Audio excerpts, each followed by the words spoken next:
So yeah, I just had to go and take my other shirt off. It's sure hot. We had a nice high of 17 degrees here yesterday, wrapping up the weekend. I was going to say Friday, but actually Saturday as I finished up my week. And like in my story, going back, thinking about telling you about my dad and me, and I love my dad. He was a good man. I always thought, if I could ever grow up to be just the kind of guy he was. He was never fearful of anything, it seemed, and he had a good wit about him, and he was strong in things, but he knew his weaknesses, and he knew when he had to try and figure things out in order to get and provide result and answers for people, and especially in the customer service accommodation. But as I grew in him in that way, in that realm of life, I went on to study deeper depths because I guess in my journey I was on to become a teacher trainer in the customer service realm of society and the business element, right? And so I got into depth in the scripture and learning historical studies about what went on in life and what Jesus did and the things he taught and teaches even today through his prophets and people and teachers and pastors, I suppose, and business market leaders like myself who still, in the accommodations of these things, believe in them and think the scriptural advice and history is true today. And I suppose we can make use of it because the dynamics of marketplace theoretics and the thorough dynamics of things haven't changed. The spiritual outputs, the outcomes, the way people are to treat each other for the best advice from one another? No, for the best outcomes of success in the human being and the customer transaction realm.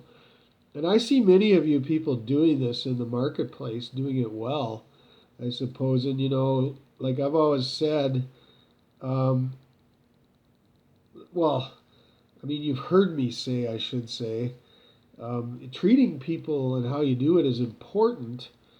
And so, if we can go home at night and treat our families the same way as we're maybe apportioning to customers in a good way, why not? That is really the essence of who Jesus was as I've studied his life and is and accommodates to us, I suppose, in our being, and as he wants us to be as we fill with his spirit, right?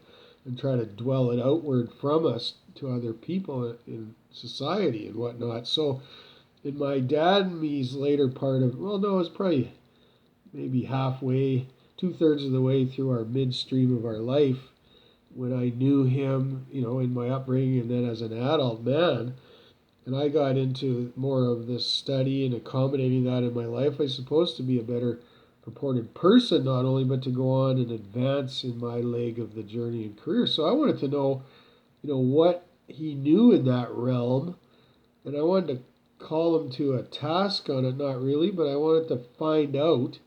And some things people just don't talk a lot about, right? And sometimes it's uncomfortable. People fear the Lord, maybe. They fear the end of their life. They don't know where they stand in eternity, so they don't talk about things like death. I mean, maybe taxes too, but death, and it's understanding, even money. Sometimes people don't talk about finances, and it's uncomfortable, and it's so, you know, I should have known the symbolic things were around the home. Mom and him proposed forth to us in our upbringing, and Mom drug us off to church, as you know, and I've told.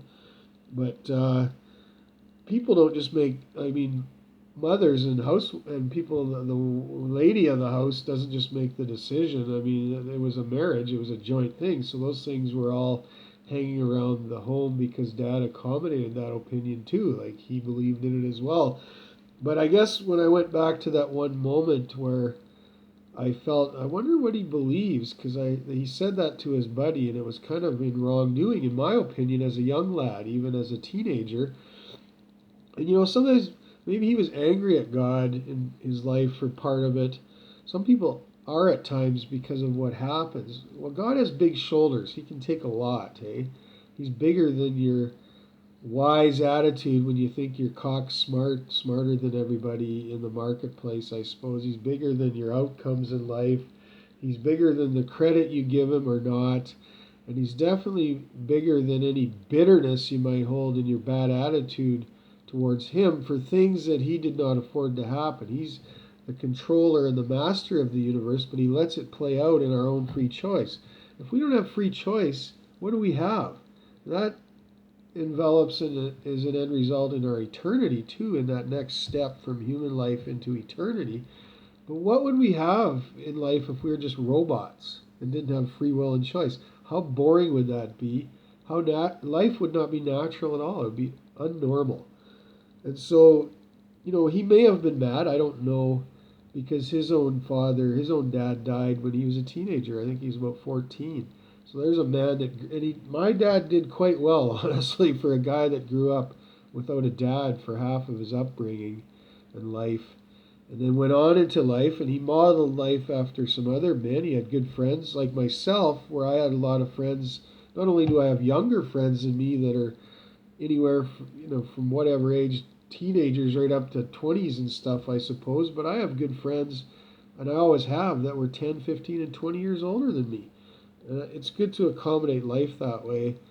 So I called him to a question on it. I said, Dad, what do you believe? And I kept kind of badgering him a little bit at this one point in life. And I thought, I want to know. I want to hear him say it, that he believes in God, right? And, the way we were raised, the Jesus accommodating faith. And Jesus said, and nobody else in any other religion of the world, of anything, has ever said this. Jesus said, and it's in John 14:6 in the scriptural reference, I am the way, the truth, and the life. No one comes to the Father in heaven except through me. He said that about himself. No other religious or spiritual leader said that.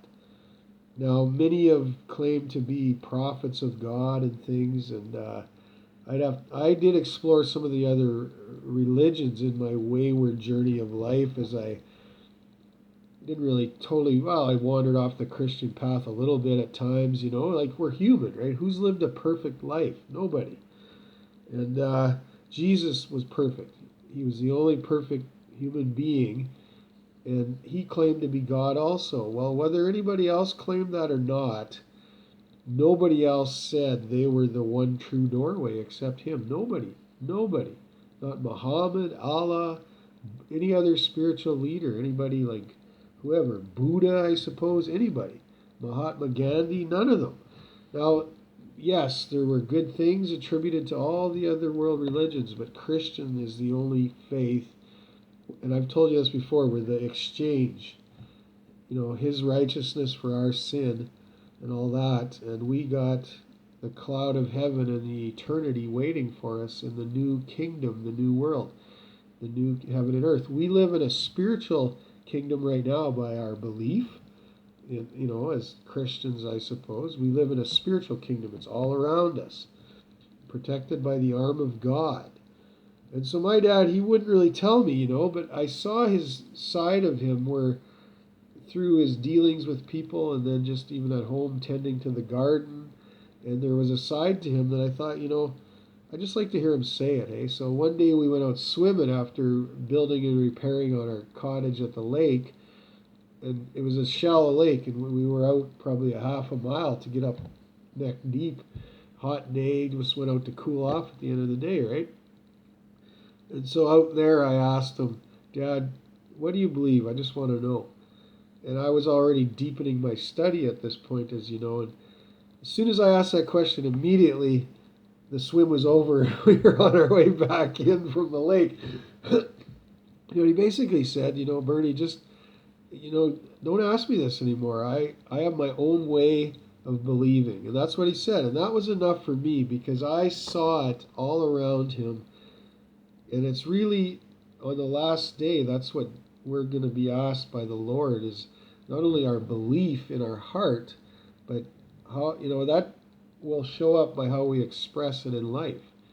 And my dad was expressing it. There was all kinds of kind examples I can think of in his nature and what he did in life, how he treated people, how he raised us and stuck by his family. He was not a godless man. He was fearless.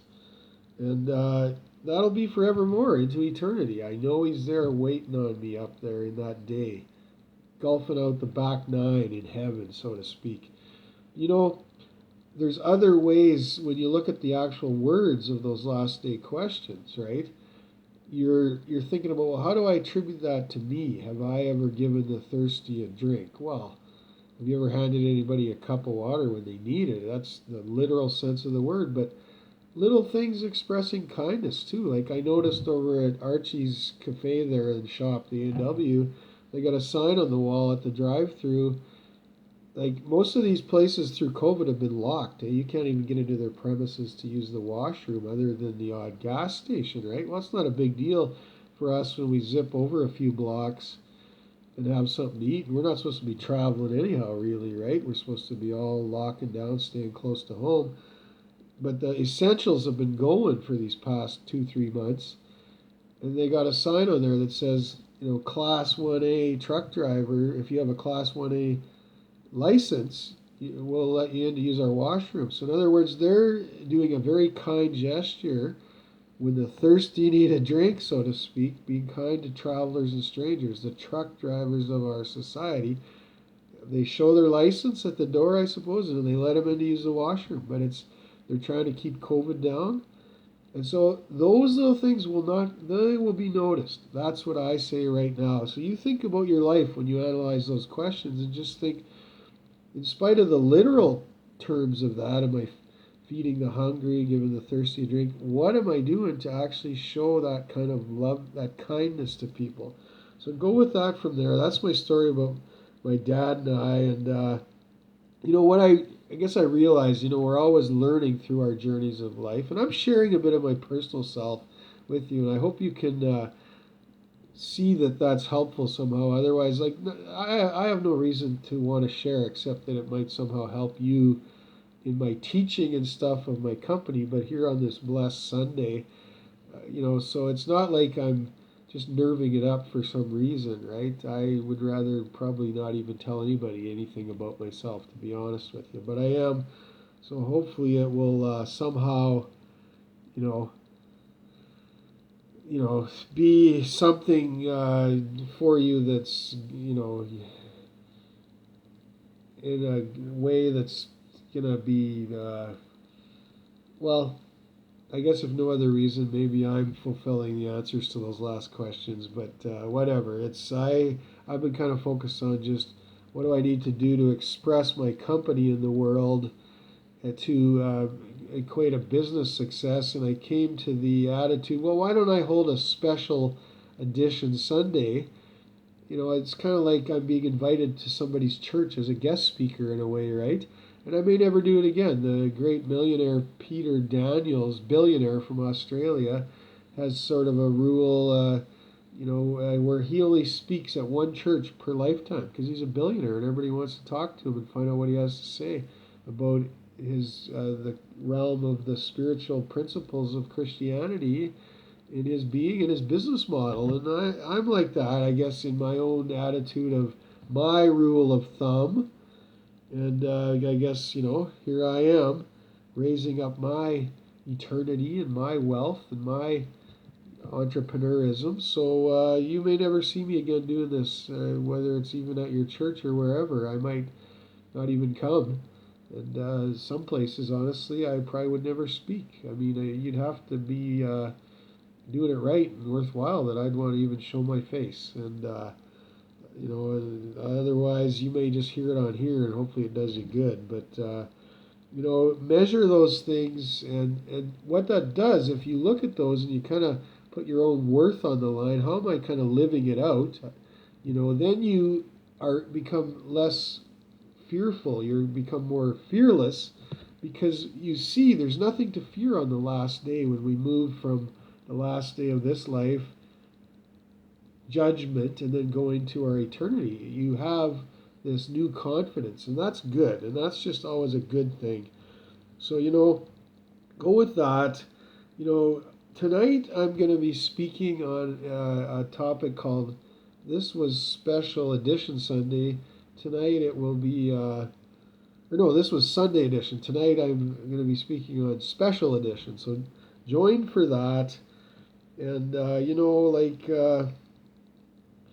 I guess this is kind of where we're at. I'll just basically wrap it up right now and go from there. And we'll see you soon in the marketplace. This was kind of a nice attitude for a refreshing Sunday thing where I read some scripture to you, and hopefully that did you well and accommodated you in your life. And you're going to do well going forward. Purporting yourself. I mean, the idea of a day of rest is to kind of get some rest and refreshing, and then you're ready to go for work again. And that's what I'm all about.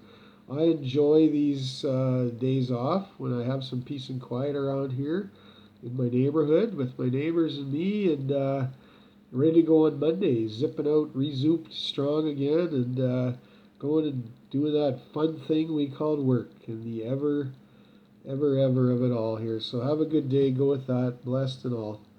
And see you soon later on.